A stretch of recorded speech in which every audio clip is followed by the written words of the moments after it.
दोस्तों स्टडी 91 के online platform में आप सभी का बहुत बहुत स्वागत है। दोस्तों आज आप सभी के समक्ष समीक्षा अधिकारी के अगले लेक्चर को लेकर हाजिर हूं। जी हां दोस्तों, और अति संभावित प्रश्नों की श्रृंखला में आज अपने 40वें लेक्चर में पहुंच चुके हैं। ठीक है, जिन बच्चों को जीएस का वीडियो का पता ना हो, एक बार प्लेलिस्ट में जाकर आप देखिएगा दोस्तों, बहुत सारे वीडियोज आपको मिलेंगे। टोटल 40 वीडियो अब तक मैं दे चुका हूं और प्री मेंस दोनों पर दोस्तों हम यहाँ सवालों पर डिस्कस करते हैं। साथ ही साथ दोस्तों एक साथ 15 विषयों पर चर्चा होती है। आप घर पे बैठ के पढ़ेंगे तो आपको 15 विषय नहीं मिलेगा पढ़ने के लिए, लेकिन आप स्टडी 91 पर आएंगे तो आपको 15 विषय के अति संभावित प्रश्न, वो भी प्रीवियस ईयर प्रश्नों के साथ साथ पढ़ने को मिलेगा। ठीक है, तो आइए देखते हैं कि आपकी तैयारी कितनी बेहतर हो पाई है। सबसे पहली बात याद रखें, बहुत जल्द आपका एग्जाम होने वाला है। ऐसे में दोस्तों टेस्ट सीरीज अगर आपने नहीं लिया तो ले लीजिए। टेस्ट सीरीज के माध्यम से आपको यह पता चल पाएगा कि परीक्षा में हुबहू सवाल कैसे बनते हैं। जैसे टेस्ट सीरीज में सवाल होते हैं ऐसे ही हुबहू सवाल दोस्तों परीक्षा में ही पूछे जाएंगे। तो आपकी तैयारी किस स्तर पर हो पाई ये आप जान पाएंगे। ठीक है, तो ये टेस्ट सीरीज जरूर आप ज्वाइन कीजिए।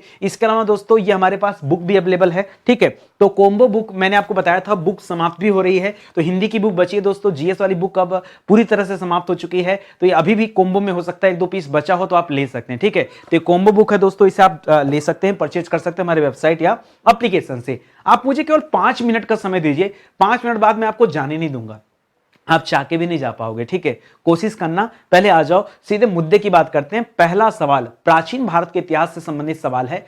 सच में अगर आप समीक्षा अधिकारी की परीक्षा देना चाहते हैं तो बहुत ध्यान से मेरी बातों को सुनिएगा। ये प्रीवियस ईयर में पूछा गया सवाल है। प्री परीक्षा 2014 का जो पेपर था उसमें सवाल आया था। चलो ठीक है, पूछे पीछे आया था, लेकिन आज की डेट में आप इस सवाल का जवाब दे पाते हो या नहीं दे पाते हो, हमें तो ये चेक करना है। ठीक है, तो प्री परीक्षा 2014 में पूछा गया सवाल है कि हीनयान अवस्था का विशालतम एवं सर्वाधिक विकसित शैलकृत चैत्यगृह स्थित है।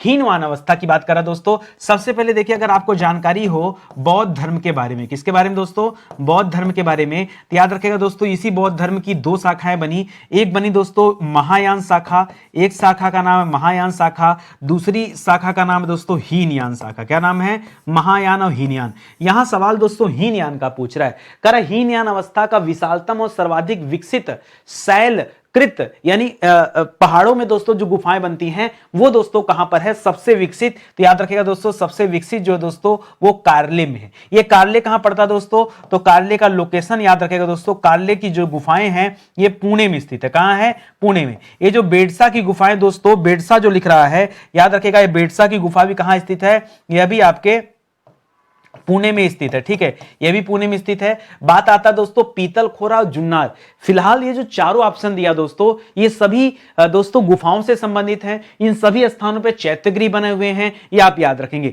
अंतर बस इतना है कि जो पीतलखोरा दोस्तों ये औरंगाबाद में स्थित है, और बाकी का जो तीनों दिया दोस्तों वो आपके पुणे में स्थित है। ठीक है, तो याद रखेगा जुन्नार कहां स्थित दोस्तों, पुणे में। मान लो आपसे कल को लोकेशन ही पूछ दे, हैं, तो याद रखेंगे। ठीक है, कुल मिला जुला के इन सभी का लोकेशन कहां दोस्तों, तो अगर राज्य की बात करेंगे तो आप याद रखेगा महाराष्ट्र इनका लोकेशन है, ये ध्यान दीजिएगा। अच्छा, बौद्ध धर्म जो हीनयान महायान संप्रदाय में बट गया, ये कब बटा था दोस्तों, तो याद रखेगा जो चौथी बौद्ध संगीत समिति हुआ था, कहां पे हुआ था दोस्तों, कुंडलवन कश्मीर में। कहां हुआ था, कुंडलवन कश्मीर में दोस्तों, कश्मीर में बौद्ध संगीत समिति हुआ था। उसी दौरान दोस्तों ये बौद्ध धर्म हीनयान महायान 2 भागों में बढ़ जाता है। कई किताबों में कई जगहों पे हमने पढ़ा कि महात्मा बुद्ध की मृत्यु के बाद दोस्तों यह हीनयान महायान में बढ़ गया था। आप याद रखेंगे, कई किताबों में यह भी मिलता है, बट एग्जैक्ट अगर आपको याद रखना हो तो आप चतुर्थ बौद्ध संगीत समिति का नाम याद रखना। ये तो दोस्तों प्रीवियस ईयर में पूछा गया सवाल है।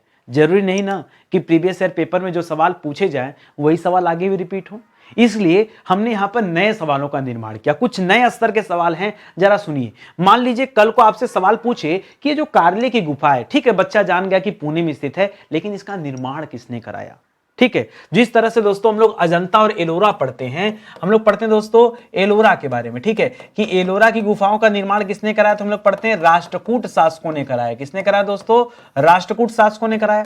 हम पढ़ते हैं दोस्तों अजंता की गुफाओं के बारे में कि अजंता की गुफाओं का निर्माण किसने किया, तो अजंता जिसे कोई नहीं जानता यानी गुप्त, तो गुप्त शासकों ने कराया। उसी तरह से कार्ले की गुफा का निर्माण दोस्तों सातवाहन वंश के शासकों के द्वारा कराया गया। किसके द्वारा दोस्तों, सातवाहन सातवाहन शासकों के द्वारा कराया गया था। ये सातवाहन वंश की खासियत दोस्तों, इनके द्वारा शीशे के सिक्के चलाए गए थे। आपको याद होगा, ये सवाल भी कई बार परीक्षा में पूछा जा चुका है। इसी तरह से एक बढ़िया सा मैं पॉइंट देता हूं कि हीनयान का आदर्श वाक्य क्या है और महायान का आदर्श वाक्य क्या है, बहुत ध्यान से बताइएगा, ठीक है।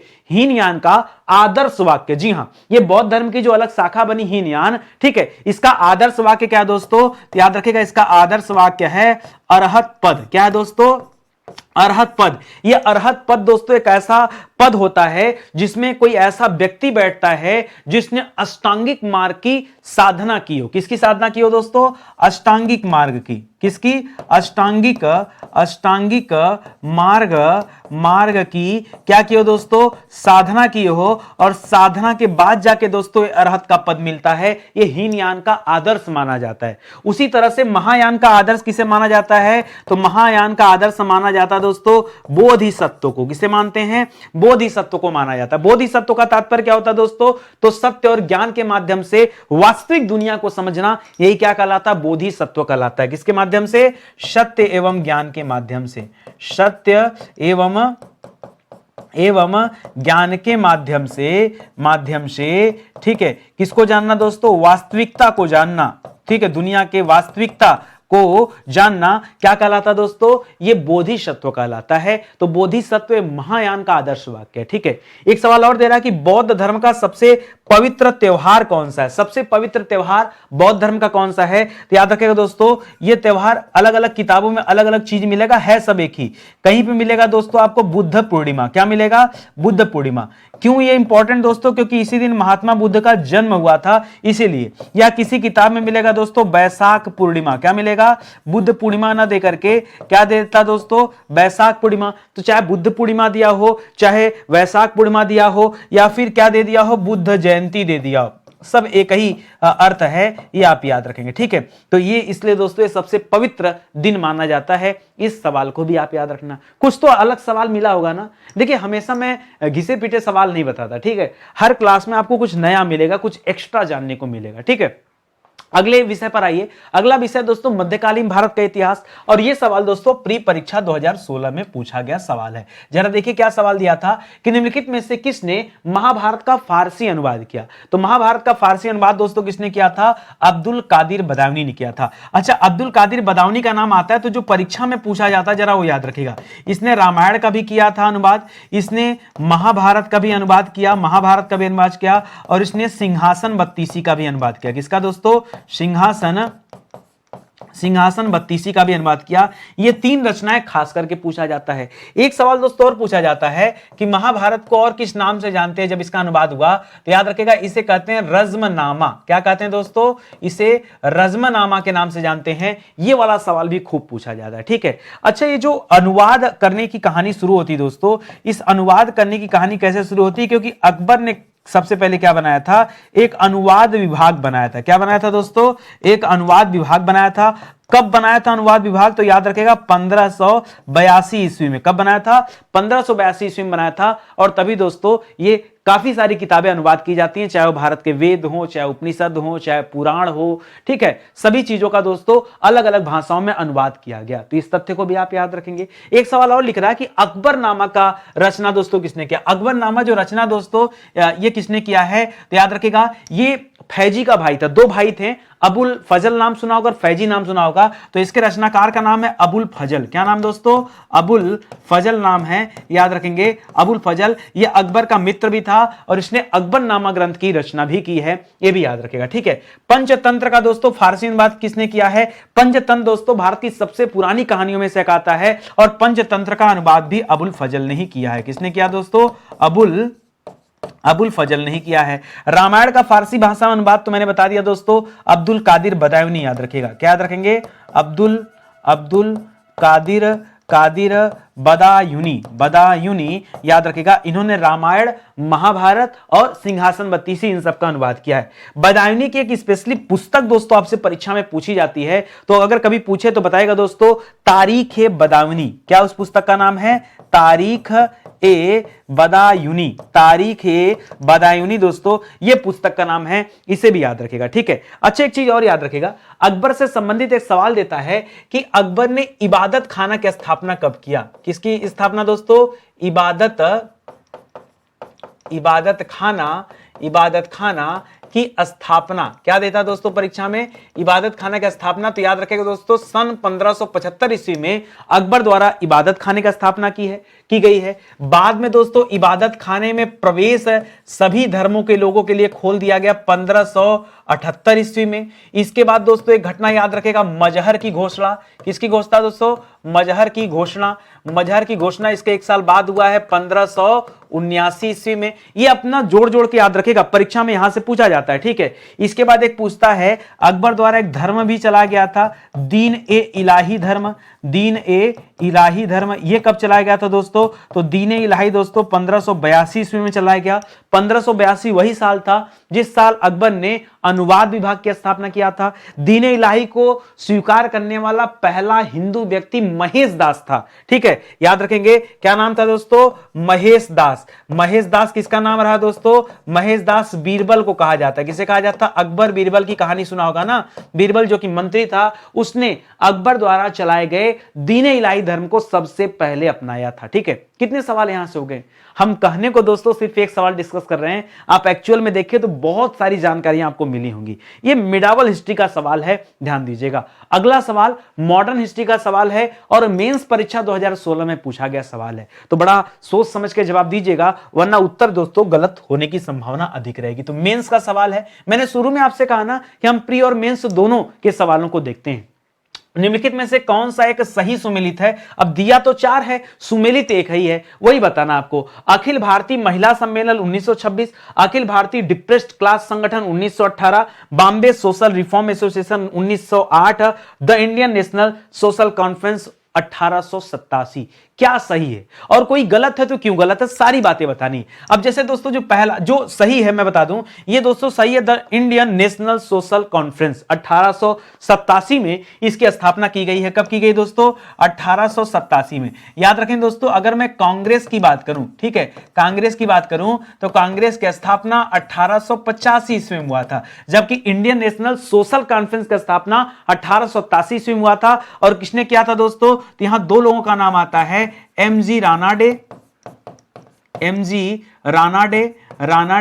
एवं रघुनाथ राव। क्या नाम दोस्तों? रघुनाथ, ठीक है। किसका नाम आता है? रघुनाथ राव का नाम आता है, ठीक है। ये 2 लोगों ने मिलकर किया था। दूसरी चीज दोस्तों, जो दूसरा इंपॉर्टेंट यहां पे सवाल है, बॉम्बे सोशल रिफॉर्म एसोसिएशन। ये जो रिफॉर्म एसोसिएशन है जो कि यहां पे दे रहा 1908, बिल्कुल गलत दे रहा दोस्तों। ये बॉम्बे सोशल रिफॉर्म एसोसिएशन भी याद रखेंगे एमजी रानाडे जी के द्वारा स्टार्ट किया गया था। और कब स्टार्ट किया गया था दोस्तों? 1903 ईस्वी में। किसके द्वारा दोस्तों?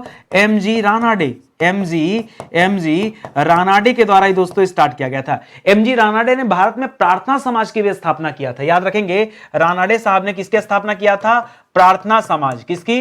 प्रार्थना समाज की भी स्थापना किया है, याद रखेंगे। अखिल भारतीय डिप्रेस्ड क्लास संगठन की बात करें तो देखिए ये कई सारे बच्चे यहां कंफ्यूजन में आते हैं कि भीमराव अंबेडकर जी ने इसकी स्थापना किया 1930 ईस्वी में, ठीक है। और लेकिन इसके अलावा दोस्तों कई किताबों में मैंने 25 भी पाया। एक बार दोस्तों आप चेक कीजिएगा कि 25 सही है कि 30 सही है, ठीक है। हालांकि 30 याद रखेगा, भीमराव अंबेडकर जी ने इसकी स्थापना किया है, ठीक है। भीमराव अंबेडकर ने 1930 में स्थापना की, जो मुझे याद आ रहा है, ठीक है। अखिल भारतीय महिला सम्मेलन की स्थापना दोस्तों कब किया गया? ये महिलाओं में शिक्षा के विकास को लेकर के दोस्तों किया गया था कि ज्यादा से ज्यादा महिलाओं में शिक्षा का विकास होगा। ये 1927 में। यहां दे रहा था 1926 ना, गलत दे रहा था दोस्तों, 1927 याद रखेगा। डिप्रेस्ड क्लास के लिए दोस्तों 1930 याद रखेगा। सोशल रिफॉर्म के लिए दोस्तों 1903 याद रखेगा, मुझे पहले लिख देना चाहिए था, ठीक है। ये और किसने किया दोस्तों? इनका नाम था मार्गरेट। क्या नाम था दोस्तों? मार्गरेट। आपने नाम सुना क्या? मार्गरेट नाम सुना क्या? मार्गरेट कजिन्स का नाम सुना होगा। किसका नाम? मार्गरेट कजिन्स का नाम सुना होगा। इन्होंने अखिल भारतीय महिला सम्मेलन का स्थापना किया था 1927 ईस्वी में। तो मेंस का सवाल है तो कहीं ना कहीं लग रहा होगा कि नहीं, हाँ सवाल में दम है कि नहीं। चलिए आगे बढ़ते हैं।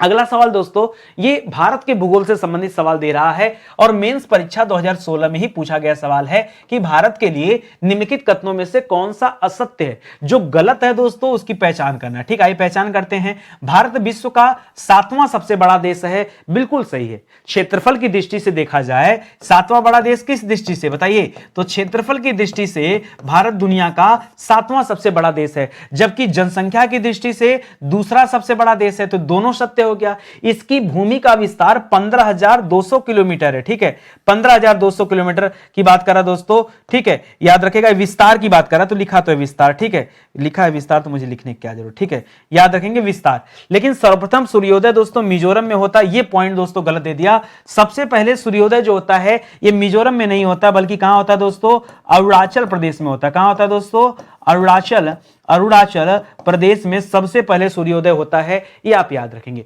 अच्छा, एक सवाल मैं आपको और देता हूं, सुनिएगा ध्यान से। अगर मैं भारत का एक मैप ऐसे बना लूं दोस्तों, तो सबसे पूर्वी पूछता है दोस्तों, सबसे पूर्वी बिंदु कौन सा है, तो याद रखें दोस्तों, सबसे पूर्वी बिंदु का नाम है कीबीथू। क्या नाम है, कीबीथू। उसी तरह से सर्वाधिक पश्चिमी बिंदु कौन सा है, तो याद रखेगा सर्वाधिक पश्चिमी बिंदु का नाम है गुहार मोता।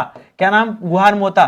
सर्वाधिक उत्तरी बिंदु कौन सा है, तो उत्तरी बिंदु का नाम है इंदिरा कोल। क्या नाम दोस्तों, इंदिरा कोल। सर्वाधिक दक्षिणी बिंदु दोस्तों, तो याद रखेगा जो समुद्र में स्थित है, दक्षिणी बिंदु जो समुद्र में स्थित है, इसका नाम है इंदिरा पॉइंट। क्या नाम है, इंदिरा पॉइंट। ठीक है, और याद रखेगा अगर यहां नीचे पूछ दे, स्थल वाला पूछ दे दोस्तों, स्थल का पूछ दे अंतिम बिंदु, तो याद रखेगा दोस्तों कन्याकुमारी। तो याद रखेंगे ये जो सबसे पहले जो सूरज उगता है यह अरुणाचल प्रदेश में उगता है। सबसे पूर्वी बिंदु कीबीथू जरूर है, लेकिन अगर हम सूरज के उगने की बात करें तो याद रखेगा दोस्तों उस स्थान विशेष का नाम है डोंग घाटी।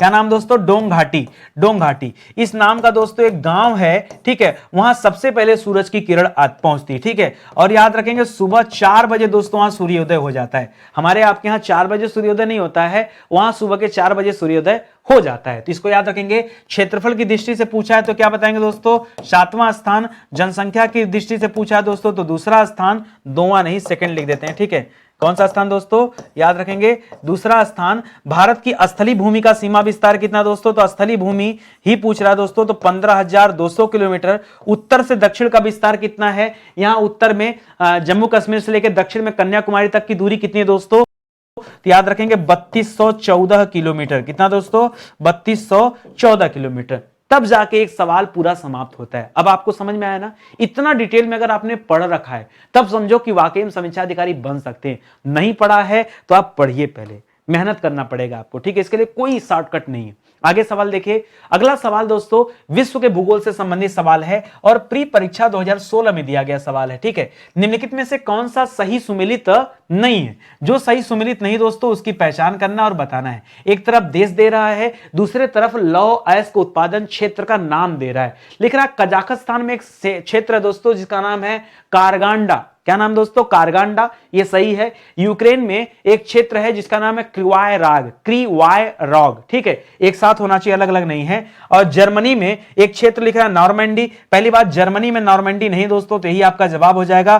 फ्रांस में पायरेनीस, ये बिल्कुल सही है। बात आता दोस्तों ये जो जर्मनी में नॉर्मैंडी लिख रहा है, नॉर्मैंडी अगर जर्मनी में नहीं है तो कहां है दोस्तों, नॉर्मैंडी याद रखेंगे फ्रांस में। याद रखेंगे ये जो नॉर्मैंडी नाम का लौह अयस्क का क्षेत्र है ये कहां स्थित है भैया, ये फ्रांस में स्थित है, जर्मनी में स्थित नहीं है। इसके अलावा दोस्तों फ्रांस के लिए यहां पर पायरेनीज भी दे रहा था। क्या दे रहा था दोस्तों, पायरेनीज या पायरेनीस भी दे रहा था दोस्तों। इसके अलावा कल की क्लास अगर आपको याद हो तो मैंने कल भी आपको पढ़ाया था या 1-2 दिन पहले ही हमने डिस्कस किया था, लॉरेन नाम का औद्योगिक क्षेत्र जो था यह भी आपके फ्रांस में स्थित है, याद रखेंगे। उसी तरह से स्वीडन। अच्छा, फ्रांस की राजधानी कहां दोस्तों, तो फ्रांस की राजधानी कहां है दोस्तों, पेरिस। इसकी राजधानी कहां दोस्तों, याद रखेंगे पेरिस इसकी राजधानी है। उसी तरह से स्वीडन की राजधानी कहां है दोस्तों, तो याद रखेंगे स्टॉकहोम है। कहां दोस्तों, इसकी राजधानी स्टॉकहोम है। स्वीडन में दोस्तों औद्योगिक क्षेत्र कौन कौन से हैं, तो इसमें पॉपुलर क्षेत्रों में एक स्थान का नाम आता है किरूना। कौन सा स्थान दोस्तों, किरूना।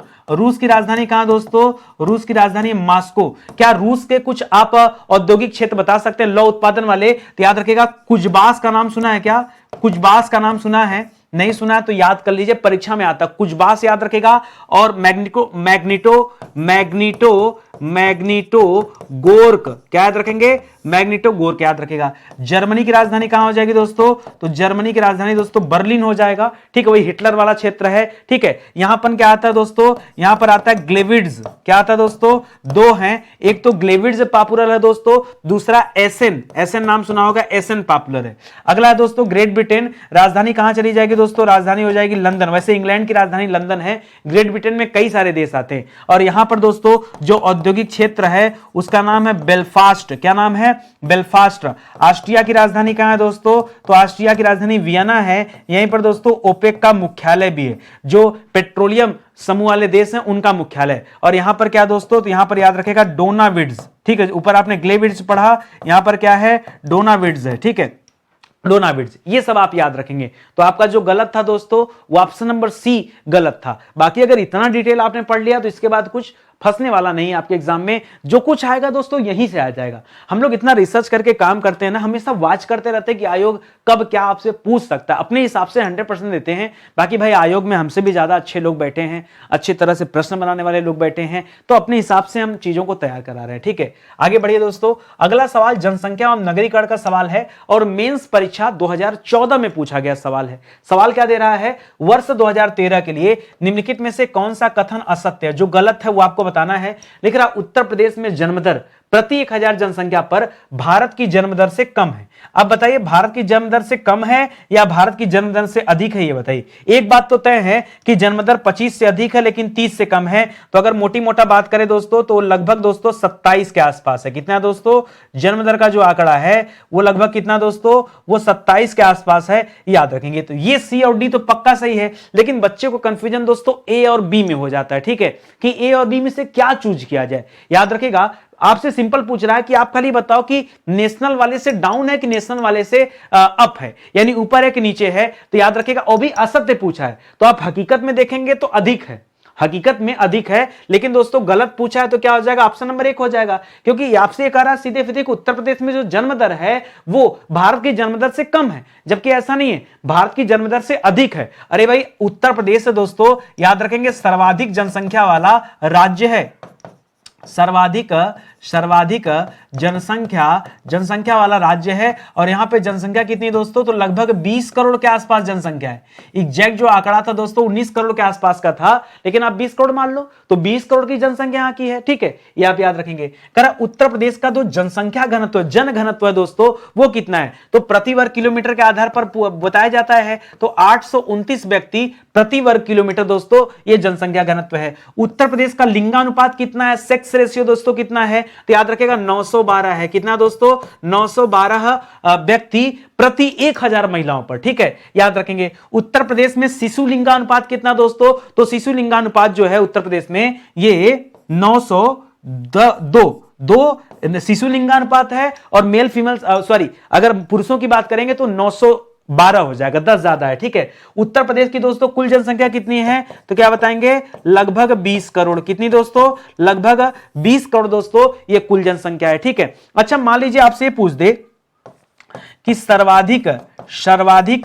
सर्वाधिक या फिर न्यूनतम, ठीक है, न्यूनतम क्या दोस्तों? जनसंख्या वृद्धि, ठीक है, न्यूनतम।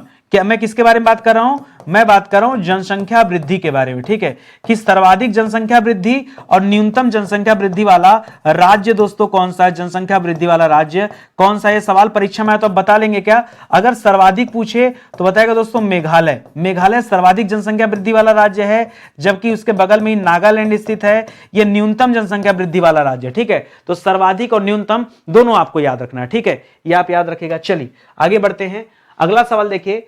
अच्छा एक चीज अब मैं और बता दूं आपको कि भारत का जो टीएफआर है कितना दोस्तों? जो टीएफआर है भारत का टोटल फर्टिलिटी रेशियो, अगर मैं इंडिया की बात करूं तो याद रखेगा 2.2 है। वहीं अगर मैं उत्तर प्रदेश की बात करूं तो 3.0 है, ठीक है, ये भी आप याद रखेगा, ठीक है। उत्तर प्रदेश की बात करूंगा तो 3.0 के आसपास है, ठीक है, और भारत की बात करूंगा तो 2.2 के आसपास है। आगे बढ़िए, ये प्री परीक्षा 2016 में पूछा गया सवाल है, भारतीय राज्य व्यवस्था से संबंधित सवाल दे रहा है। क्या दे रहा है? सूची 1 को सूची 2 से सुमिलित करना है और बताना है। है। लिख रहा है 7वीं अनुसूची में क्या दिया गया दोस्तों, तो 7वीं अनुसूची में सूचियों के बारे में बताया गया है। सूचियां 3 प्रकार की होती हैं, संघ सूची, राज्य सूची और समवर्ती सूची। संघ सूची पर कानून संघ बनाता है केंद्र सरकार, राज्य सूची पर कानून राज्य सरकार बनाती है, समवर्ती पर कानून दोनों मिलकर बनाते हैं। ठीक है। 8वीं अनुसूची में भाषाओं के बारे में बताया गया। भाषाओं में दोस्तों कुल 22 भाषाओं का उल्लेख है। 9वीं अनुसूची में न से नियम बनाया गया, पंचायती राज नियम अधिनियम से संबंधित है। 10वीं अनुसूची दल बदल के बारे में बताता है। तो उत्तर क्या हो जाएगा दोस्तों, पहले का 3, दूसरे का 1, तीसरे का 4 और चौथे का 2। तो 3 1 4 2 याद रखेगा। तो 3 1 4 2 यानी ऑप्शन नंबर डी यहां पर जो है बिल्कुल सही जवाब है। एक बार फिर से नोट करिए, 7वीं अनुसूची में क्या बताता है दोस्तों, 7वीं अनुसूची सूची के बारे में बताता है। और सूची कितने प्रकार की है, 3 प्रकार की। एक होता है संघ सूची, एक होता है राज्य सूची, एक होता है समवर्ती सूची। ठीक है। 8वीं अनुसूची दोस्तों भाषाओं का उल्लेख करता है। किसका उल्लेख करता है, भाषाओं के बारे में। और हमारे यहां कुल कितनी भाषाएं दोस्तों, 22 भाषाओं का उल्लेख है। 9वीं अनुसूची दोस्तों नियम अधिनियम के बारे में बताया गया। किसके बारे में, नियम अधिनियम। ठीक है, नियम अधिनियम के बारे में बताया गया। और 10वीं अनुसूची यह दल बदल के संदर्भ में है। ठीक है, तो आप याद रखेंगे। आगे बढ़े दोस्तों, अगला सवाल भौतिक रसायन विज्ञान से संबंधित सवाल है और यह प्री परीक्षा 2016 में पूछा गया सवाल है। मैंने आपसे पहले ही कहा ना, आप 10 मिनट का समय दीजिए, दिल खुश हो जाएगा, आप भाग नहीं पाओगे मेरी क्लास से। ठीक है, यहां हर विषय पर चर्चा होता है और कितना मजेदार तरीके से चर्चा होता है। जो आयोग ने पूछा उसे हम देखते ही हैं, उसके अलावा भी कुछ नए सवाल हम बनाते हैं। ठीक है, तो लिख रहा है निम्नलिखित में से किसका उपयोग विस्फोटक के उत्पादन में किया जाता है। ठीक है, लिख रहा है ग्लिसरॉल का, मेथेनॉल का, यूरिया का या फिर ऑक्सैलिक एसिड का। ठीक है, देखिए मैं आपको बताना चाहता हूं दोस्तों, वैसे तो आपका उत्तर ग्लिसरॉल सही है, लेकिन दोस्तों हर बार अलग अलग उत्तर आता है। जब कभी आपसे विस्फोटक के बारे में पूछे, किसके बारे में दोस्तों, जब कभी आपसे विस्फोटक के बारे में पूछे तो हमेशा आप 2-3 बातें याद रखिएगा। जैसे परीक्षा में देखिएगा कि या तो ग्लिसरॉल ऑप्शन मिलेगा या तो ग्लिसरीन ऑप्शन मिलेगा। क्या मिलेगा दोस्तों, ग्लिसरीन ऑप्शन मिलेगा। ठीक है, या तो क्या मिलेगा दोस्तों, नाइट्रस ऑक्साइड। सोचिए पहले, दिमाग पे जोर डालिए। अच्छा, कितने लोग ऐसे हैं जिनको इस तरह का कोई नाम मिला है, नाइट्रस ऑक्साइड जैसा कोई नाम मिला है। ठीक है, नाइट्रस ऑक्साइड में नाइट्रिक एसिड मिलेगा, जो मुझे लग रहा है थोड़ा सा, ठीक है, नाइट्रस नहीं, नाइट्रिक एसिड हो सकता है। जैसे आज परीक्षा में, ठीक है, ग्लिसरॉल दे, जैसे एक चीज बताओ, यहां ग्लिसरॉल सही उत्तर है ना। एक क्वेश्चन और सुनो, कह रहा है ग्लिसरॉल को जब सांद्र सल्फ्यूरिक अम्ल से क्रिया कराया जाता है तब यहां क्या बनता है दोस्तों, तब यह नाइट्रोग्लिसरीन बनता है। क्या बनता है दोस्तों, तब यह नाइट्रोग्लिसरीन बनता है। तो मान लो परीक्षा में नाइट्रोग्लिसरीन भी दे दे, तो अगर परीक्षा में नाइट्रोग्लिसरीन भी दे दे तो ये मैं जो लिख रहा हूं ना, ये सभी दोस्तों विस्फोटक में यूज किए जाने वाले पदार्थ हैं। जैसे कि आज आपको ये दिया था, कल ग्लिसरॉल का ये जो ग्लिसरॉल है, इसके जगह पे नाइट्रोग्लिसरीन का ऑप्शन दे सकता है, तो ये वाला सही हो जाएगा। कभी नाइट्रिक एसिड दे देगा तो वाला सही हो जाएगा। ठीक है, याद रखेंगे। और बात होता है दोस्तों यूरिया का, तो यूरिया का उपयोग कहां होता है दोस्तों, तो यूरिया का उपयोग दोस्तों कृषि में होता है। ठीक है, खेतों में होता है दोस्तों। आप जानते हैं, जो लोग खेती करते होंगे, ठीक है, खेतों में उर्वरक के रूप में दोस्तों इस यूरिया का इस्तेमाल किया जाता है, उर्वरक के रूप में। ठीक है, बाकी दोस्तों हमारे पेशाब से भी यूरिया निकलता है। पेशाब में जो मनुष्य जो पेशाब करते हैं, उनके पेशाब में दोस्तों यूरिया निकलता है। लिख रहा है ब्लीचिंग पाउडर में मुख्य रूप से किसका इस्तेमाल किया जाता है, तो ब्लीचिंग पाउडर में ऑक्सैलिक एसिड का इस्तेमाल किया जाता है। किसका, ऑक्सैलिक एसिड का इस्तेमाल करते हैं। एक सवाल और याद रखेगा, कभी कभी दोस्तों आपको मिलेगा अमोनियम नाइट्रेट। क्या मिलेगा, अमोनियम नाइट्रेट। तो याद रखेगा, यह अमोनियम नाइट्रेट का इस्तेमाल भी कहां होता है दोस्तों, विस्फोटक के रूप में किया जाता है। ये आप याद रखेगा। तो मैंने आपको जितना सिखाया है, 1 2 3 4 और 5, ये सब आप याद रखेगा। कभी न कभी आपकी मुलाकात इनसे जरूर होने वाली है। ठीक है, चलिए आगे बढ़ते हैं। अगला सवाल जीव विज्ञान से संबंधित दे रहा है और प्री परीक्षा 2016 में पूछा गया सवाल है। सवाल क्या सुनिए, निम्नलिखित विटामिनों में से कौन सा शरीर में भंडारित नहीं होता है। कौन सा भंडारित नहीं होता दोस्तों, तो याद रखेगा, हमेशा याद रखिएगा, बी और सी ये शरीर में भंडारित नहीं होते हैं, लेकिन जल में घुलनशील, ये जल में घुलनशील हैं, घुलनशील विटामिन हैं, लेकिन दोस्तों यह क्या होते हैं, भंडारित नहीं होते हैं। तो यहां बी का ऑप्शन दे नहीं रहा, इसलिए सी आप कर लीजिएगा दोस्तों। विटामिन सी जो है ये बिल्कुल राइट आंसर हो जाएगा। ए को रेटिनॉल कहते हैं, सी को स्कॉर्बिक एसिड कहते हैं, डी को क्या कहते हैं बताइए, डी को बताइए, कैल्सीफेरॉल कहते हैं, टी को टोकोफेरॉल कहते हैं। याद आया ना आपको, रासायनिक नाम भी याद करते चलिए। जल में घुलनशील विटामिनों के नाम कौन कौन से हैं दोस्तों, तो याद रखिएगा बी और सी ये जल में घुलनशील हैं और क्या होते हैं दोस्तों, किंतु भंडारित नहीं होते, किंतु भंडारित नहीं होते, ठीक है। ये आप दोनों बातें याद रखेगा, इंपॉर्टेंट है। वसा में घुलनशील अगर पूछ दे तो क्या बताएंगे, वसा में घुलनशील कीड़ा होता है। क्या होता है दोस्तों, कीड़ा, ADE ऐसे याद रखेगा, कीड़ा हो जाएगा। यानी विटामिन के, विटामिन ई, विटामिन डी और विटामिन ए, याद रखेगा ये 4 विटामिन ऐसे होते हैं जो वसा में घुलनशील होते हैं, ठीक है। आगे लिख रहा है विटामिन ई का रासायनिक नाम क्या है दोस्तों, याद रखेंगे टोकोफेरॉल। क्या नाम दोस्तों, टोकोफेरॉल, ये इसका रासायनिक नाम है। एस्कॉर्बिक एसिड किसका रासायनिक नाम है दोस्तों, तो एस्कॉर्बिक एसिड कहते हैं विटामिन सी को, किसे कहते हैं, विटामिन सी को एस्कॉर्बिक एसिड भी कहते हैं, ठीक है, ये आप याद रखेंगे। विटामिन डी को क्या कहते हैं दोस्तों, विटामिन डी को याद रखेंगे कैल्सीफेरॉल कहते हैं। क्या कहते हैं, कैल्सीफेरॉल भी कहते हैं, या फिर इसे सनशाइन विटामिन भी कहते हैं। क्या कहते हैं, सनशाइन विटामिन, ठीक है, क्योंकि सूर्य की ऊर्जा में दोस्तों सबसे ज्यादा विटामिन डी पाया जाता है, ये आप याद रखेंगे। बाकी विटामिन ए को क्या कहते हैं दोस्तों, तो याद रखेंगे रेटिनॉल कहा जाता है, ठीक है। इसकी कमी से रतौंधी नामक रोग होता है ना। चलिए आगे बढ़ते हैं, अगले सवाल पर आते हैं।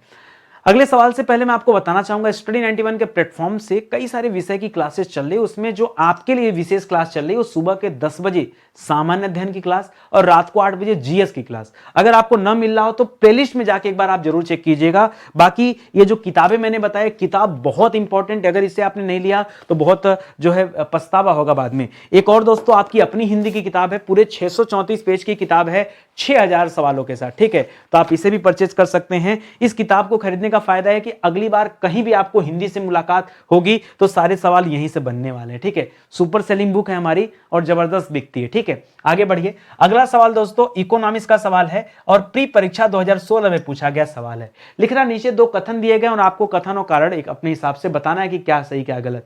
अभी कथन दे रहा है कि जब देश के भुगतान उसके व्यापार में वस्तुओं, सेवाओं, स्थानांतरण, विशुद्ध आदि की प्राप्तियों से अधिक हो जाते हैं। क्या सीधे सीधे लिखा दोस्तों, करा भुगतान अधिक हो जाता है। क्या हो जाता है दोस्तों, भुगतान का मतलब क्या है, पेमेंट। भुगतान का मतलब क्या है दोस्तों, पेमेंट क्या हो जाता है, अधिक हो जाता है। किससे, आय की प्राप्तियों से। यानी आय क्या होती है दोस्तों, आय कम रहती, भुगतान ज्यादा हो जाता है। आपके पास एग्जांपल देते हैं, आपके पास आया 1000 रुपया और आपने भुगतान कर दिया 1300 रुपया, ठीक है। तो भैया ये 300 रुपया के लॉस में जा रहे हैं ना। 300 रुपया का कहां हो रहा है दोस्तों, ये लॉस हो रहा है सीधा सीधा, क्योंकि आया तो 1000, गया 1300 रुपए, तो 300 रुपए का लॉस हुआ ना। लिख रहा है उसे चालू खाता घाटा कहा जाता है। क्या ये सही है, बिल्कुल। यही जो 300 दोस्तों, इसे कहते हैं करंट अकाउंट डेफिसिट, CAD कहते हैं। क्या कहते हैं दोस्तों, करंट अकाउंट डेफिसिट का नाम दिया जाता है, ये आप याद रखेंगे, ठीक है। अच्छा, लिख रहा है, ये कारण दे रहा है कि चालू खाता घाटा तब होता है जब एक देश वस्तुओं एवं सेवाओं में पूंजी का अधिक निर्यात करता है।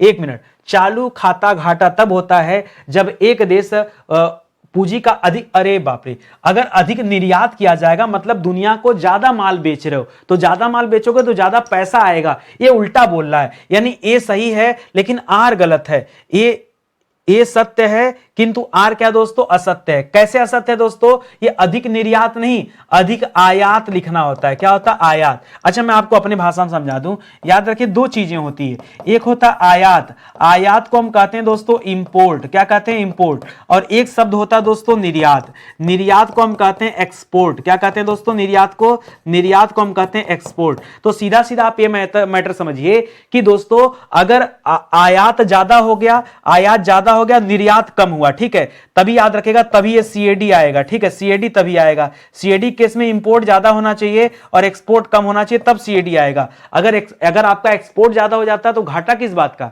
आप दूसरे देशों में ज्यादा माल बेच दिए तो घाटा कहां होगा, तब तो फायदा होगा ना। तो करंट अकाउंट डेफिसिट नहीं आएगा वहां पे, ठीक है। तो यहां पर निर्यात की जगह आयात शब्द होना चाहिए, इंपोर्ट होना चाहिए, ये आप याद रखेंगे। तो ए तो सत्य हो गया, लेकिन आर जो है दोस्तों वो असत्य हो गया। आई बात समझ में? चलिए आगे बढ़ते हैं। अगला सवाल दोस्तों इन्वायरमेंट वाले सब्जेक्ट से है, पर्यावरण सब्जेक्ट से। प्री परीक्षा 2016 में पूछा गया सवाल है कि जुलाई 2016 तक यूनेस्को ने भारत में कितने विश्व धरोहर स्थल दोस्तों अधिसूचित किया था। ठीक है, यूनेस्को के द्वारा दोस्तों इस विश्व धरोहर स्थल को अधिसूचित किया जाता है। दे रहा 34, 35, 36 या 37। बड़ा क्लोज आंसर दे दिया है, वो भी 2016 का आंकड़ा पूछ रहा है। तो दोस्तों 2016 तक कुल 35 थे। कितने थे?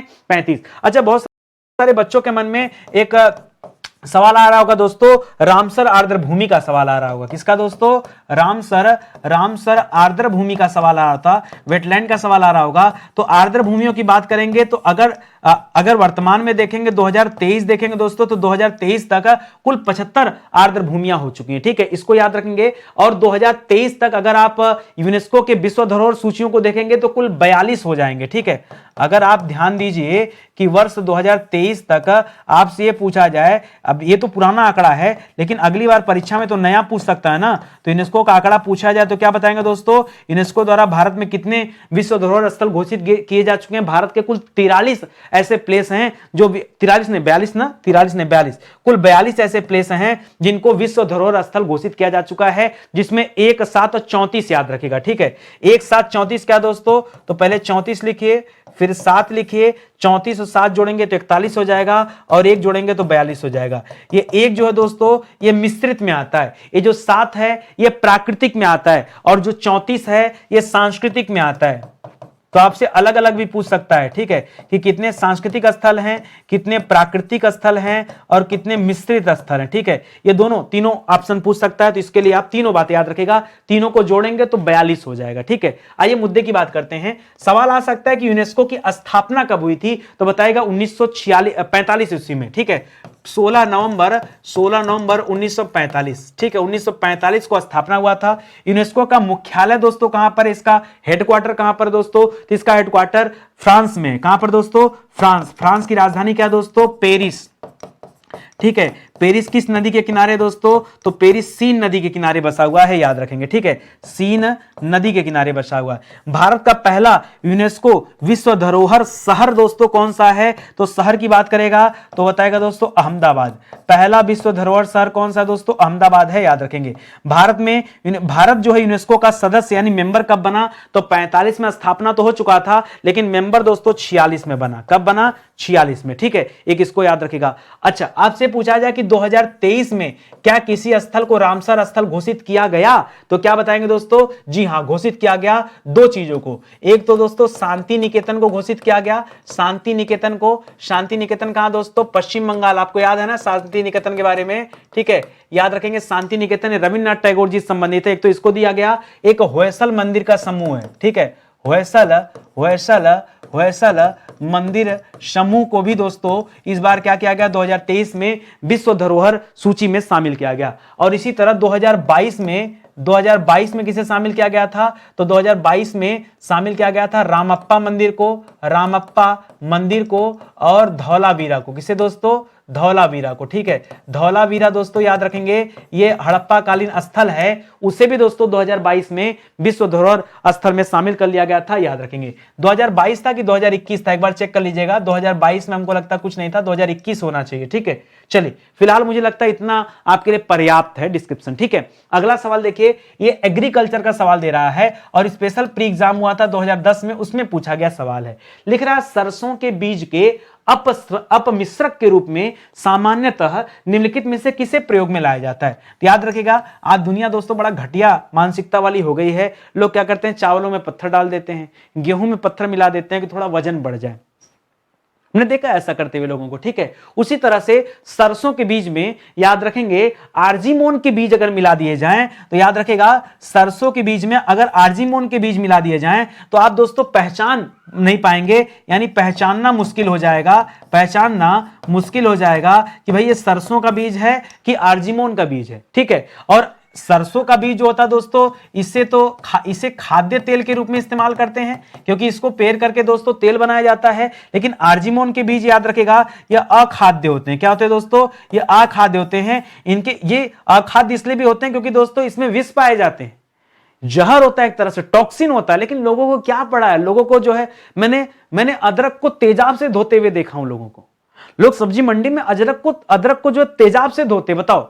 आलू के ऊपर लोग रंग लगाते हैं, पालक के ऊपर हरे हरे रंग का छिड़काव होता है कि पालक और ज्यादा नया दिखे। सेब टमाटर के ऊपर पॉलिश किया जाता, वैसलीन लगाया जाता, वैसलीन वजन बढ़ जाएगा और चमक बना रहेगा, ठीक है। इस तरह की चीजें हैं लोगों में, तो याद रखेगा फिलहाल आरजी मोन, लेकिन ये बड़ा गलत है, फिलहाल आप ध्यान रखें, ठीक है। आगे लिख रहा दोस्तों, देश में जीरा का, ये जो जीरा ऑप्शन दिया था इससे याद आ गया, जीरा का 80% से अधिक उत्पादन किस राज्य में होता है? तो दो राज्य हैं जो सबसे ज्यादा उत्पादन करते हैं, एक तो दोस्तों गुजरात राज्य है, और एक गुजरात का पड़ोसी कौन है दोस्तों? राजस्थान है। गुजरात और राजस्थान ये पूरे भारत में 80% से अधिक जीरे का उत्पादन करते हैं, ठीक है। इसी तरह से हिसार सुगंध और पंत हरितमा, ये किसकी प्रजाति दोस्तों? तो यह धनिया की प्रजाति। किसकी प्रजाति दोस्तों? यह धनिया की प्रजाति है, इसे याद रखेंगे। पूसा डिलीसिया और पूसा ज्वाइंट दोस्तों किसकी प्रजाति हैं? ये पपीता के प्रजाति का नाम, जो आपके ऑप्शन में दिया था ना, तो पपीता के प्रजाति का नाम है, इसको भी याद रखेगा। अच्छा, आपने कभी गांव में एक नाम सुना होगा, भड़भाड़ नाम सुना है कि नहीं? जो बच्चे गांव में रहते हैं, एक बार मुझे बताओ, या आप पूछना भड़भाड़ क्या होता है। भड़भाड़ दोस्तों एक ऐसा खरपतवार है जो अपने आप सरसों के पेड़ के आसपास उग जाता है। ये उसी के जैसे होते हैं, लेकिन यही आर्जिमोना के बीज होते हैं, जिन्हें गांव में भड़भाड़ के नाम से जाना जाता है, या कई जगह पे लोग कहते हैं सत्यानाशी है। क्या है? सत्यानाश, उसी से बना दोस्तों, सत्यानाशी है। या फिर कई जगह पर उसे घमोई भी कहा जाता है। क्या कहते हैं? घमोई कहा जाता है, घमोई। ये क्या दोस्तों? ये स्थानीय नाम है। किसका स्थानीय नाम है? तो आरजी मोना का। किसका दोस्तों? ये आरजी मोना का स्थानीय नाम है, इसको याद रखेगा। ज्यादातर लोग भड़भाड़ ही बोलते हैं, आप ध्यान रखेंगे, ठीक है। चलिए आगे बढ़ते हैं। अगला सवाल यूपी स्पेशल का सवाल है। देखिए, पहले हम लोग साइंस टेक के सवाल हल करते थे, अब सवाल बचा नहीं साइंस टेक का, ठीक है। तो अब यूपी स्पेशल के दो सवाल आपको मिलते हैं, बहुत ध्यान से पढ़िए और बताइए इसका उत्तर। मेंस परीक्षा 2017 में पूछा गया सवाल है कि उत्तर प्रदेश के वर्ष 2018-19 के बजट का आकार कितना? देखिए, पुराना सवाल था, इसलिए मुझे भी इसको रटना पड़ा। तो याद रखेगा दोस्तों, यहां 82, 83, 84, याद रखेंगे, 42, 43, 84, इस तरह से आप याद रखेगा। मैंने 82, 83, 84 बना के याद किया। ये दोस्तों इतने करोड़ का बजट दोस्तों ये 18-19 में पेश किया गया था, ठीक है। तो दोस्तों ये तो पुराना आंकड़ा हो गया, हो सकता है कि आपको इस बार का नया बजट पूछ दे, लेकिन आइए पहले मुद्दे की बात करते हैं। अगर यहां पूछ दे तो 82 जगह 42 लिखेगा, फिर 83 लिखेगा, फिर 84 लिखेगा, फिर 52, ठीक है। याद रखेगा, इतने रुपए का दोस्तों बजट पेश किया गया था, ये आप याद रखेंगे, ठीक है। लिख रहा उत्तर प्रदेश का सर्वाधिक व्यापार कर संग्रह जोन दोस्तों कौन सा? सबसे ज्यादा टैक्स कलेक्शन उत्तर प्रदेश में कहां से होता है? तो याद रखेगा दोस्तों, सबसे ज्यादा लखनऊ से होता है। और सबसे कम कहां से होता है दोस्तों? ये तो ज्यादा का था, सबसे कम कहां से होता है? तो सबसे कम जो कलेक्शन है दोस्तों ये झांसी से होता है। कहां से दोस्तों? झांसी से सबसे कम कलेक्शन होता है। एक चीज और, मान लीजिए से पूछा था, अगली बार आपसे 2023-24 पूछ दे, क्या? ये मैं फाइनेंशियल ईयर की बात कर रहा हूं, ठीक है, FY, ठीक है। अब तो इस बार जो बजट आएगा वो फाइनेंशियल ईयर 24-25 का आएगा, लेकिन 23-24 के लिए यानी जो पिछले साल का बजट था वो कितना था दोस्तों? तो याद रखेंगे 690,243 करोड़, ठीक है। याद रखेंगे, दशमलव वाला मैं नहीं याद करता, 690,243 या 242, चेक कर लीजिएगा एक बार, ठीक है। तो ये था इस बार का दोस्तों जो बजट है 2024-25 का जो बजट है, ठीक है। अनुमान लगाया जा रहा है कि यह बजट दोस्तों लगभग 7 लाख करोड़ का रहेगा। कितना दोस्तों? 7 लाख करोड़ का दोस्तों बजट पेश किया जाएगा, ये इस बार दोस्तों अनुमान लगाया गया है, ठीक है। तो इसको भी याद रखेगा। और अगर सबसे बड़े बजट की बात करें दोस्तों कि भारत में सबसे बड़ा बजट कौन पेश करता है, तो उत्तर प्रदेश का बजट सबसे बड़ा होता है। महाराष्ट्र का नाम नंबर 2 पर आता है और तमिलनाडु का नाम दोस्तों नंबर 3 पर आता है। अगर बजट के आकार की बात करें, ठीक है, आकार की बात करें तो सबसे बड़ा बजट दोस्तों उत्तर प्रदेश जो है पेश करता है, ये आप याद रखेंगे।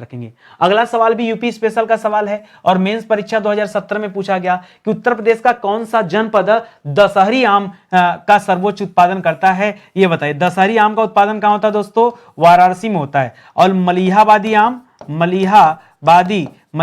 आम का उत्पादन कहां होता है दोस्तों? लखनऊ में होता है। आगरा का पेठा मशहूर है तो प्रतापगढ़ का आंवला मशहूर है। क्या है? आंवला मशहूर है। ठीक है, इसी तरह से और याद रखिए कानपुर का क्या मशहूर है दोस्तों? तो कानपुर का सत्तू मशहूर है। जानते हैं कि नहीं? कानपुर का सत्तू मशहूर है। ठीक है, इसी तरह से इलाहाबाद यानी प्रयागराज, ठीक है, इलाहाबाद का अमरूद मशहूर है। क्या है दोस्तों? सूरखा अमरूद। ठीक है, उसको भी याद रखेगा। उत्तर प्रदेश में आंवला का सर्वोच्च उत्पादक कौन है दोस्तों? तो याद रखेगा प्रतापगढ़ है। कौन है? प्रतापगढ़। लंगड़ा आम दोस्तों सबसे ज्यादा काम कहां होता है? देखिए यहां दशहरी दिया था और अब दोस्तों लंगड़ा भी याद रखे। ठीक है, तो चाहे दशहरी कहिए चाहे लंगड़ा कहिए, इन दोनों का सबसे ज्यादा उत्पादन कौन करता है? बनारस करता है। ठीक है, पेठा और दालमोट की बात करेंगे तो नाम किसका आएगा? नाम आएगा आगरा का। सबसे ज्यादा पेठा और दालमोट का उत्पादन कौन करता है? आगरा का। लेकिन एक चीज बताइए, यहां लंगड़ा के लिए तो दोस्तों मुझे एक बार डाउट हो रहा है, याद रखेगा ये लंगड़ा के लिए तो वाराणसी है, लंगड़ा के लिए वाराणसी है, और मुझे लगता है दोस्तों मलिहाबादी और दशहरी, ठीक है, ये दोनों के लिए दोस्तों लखनऊ होना चाहिए। एक बार आप फिर से चेक कर लीजिएगा कि मैं अगर डाउट में हूं तो एक बार प्लीज आप चेक कर लीजिएगा, मैं स्टार लगा दे रहा हूं। ठीक है, यहां पे मुझे थोड़ा सा डाउट हो रहा है। ठीक है, दिमाग में चल रहा था मेरे। आगे बढ़िए, अगला सवाल दोस्तों विविध वाले चैप्टर का, जो कहीं नहीं आता उसको हम विविध में रखते हैं, और यह सवाल मेंस परीक्षा 2016 में पूछा गया सवाल है। क्या था सवाल? पढ़िए, काथन कारण वाला है। लेकिन आप पाकिस्तान में बांग्लादेश की तुलना में अधिक नस्ली और जाति विविधता पाई जाती है। ठीक है, क्या लिख रहा है दोस्तों कि अगर मैं यहां पे क्या लिख दूं, एक तरफ लिख दूं पाकिस्तान, क्या लिख दूं दोस्तों? एक तरफ लिख दूं पाकिस्तान और एक तरफ लिख दूं बांग्लादेश। क्या लिख दूं? बांग्लादेश। ठीक है, तो याद रखेगा पाकिस्तान में बांग्लादेश की तुलना में, ठीक है, क्या पाई जाती? ज्यादा विविधता पाई जाती। ठीक है, यहां पे विविधता कम होती है। अगर मैं किसकी बात कर दूं? जातीय और नस्लीय विविधता। ठीक है, जातीय और नस्लीय विविधता ज्यादा कहां है दोस्तों? पाकिस्तान में, और कम कहां है दोस्तों? बांग्लादेश में। क्या ये कथन सही है? बिल्कुल, ये वाला कथन तो सही है। आगे लिख रहा है पंजाबी पाकिस्तान की आधिकारिक भाषा है, जबकि अधिकांश लोग बोलने में उर्दू भाषा का प्रयोग करते हैं। तो दोस्तों अगर मैं भाषा की बात करूं तो पाकिस्तान की जो भाषा है वो उर्दू भाषा ही है। ठीक है, पंजाबी नहीं है। यहां जो आधिकारिक भाषा पंजाबी लिखा दोस्तों ये गलत हो जाएगा, तो इसलिए दोस्तों ए सही है परंतु आर सही नहीं है, यानी आर गलत है, ये आपका जवाब हो जाएगा। ठीक है, तो यहां उर्दू भाषा ही दोस्तों वहां की आधिकारिक भाषा है। ठीक है, ऑफिशियल लैंग्वेज है। आधिकारिक भाषा कौन सी है दोस्तों? उर्दू ही है। हाँ, ये अलग बात है कि पाकिस्तान के लोग पंजाबी भी बोलते हैं, क्योंकि पंजाब के ही कुछ प्रांतों को काट करके पाकिस्तान का निर्माण किया गया था, ये आप सभी जानते हैं। ठीक है, तो वहां बोलने वाले लोग पंजाबी हो सकते हैं और पंजाबी भाषा का भी प्रयोग करते हैं, लेकिन आधिकारिक जो ऑफिशियल लैंग्वेज है वो उर्दू है, उसको भी याद रखेंगे। स्टडी 91 के प्लेटफॉर्म से दोस्तों आपकी अपनी हिंदी की किताब लॉन्च की गई है, तो अगर आपके पास आपकी अपनी हिंदी की किताब नहीं है तो इसे आप जरूर परचेज कर लीजिए।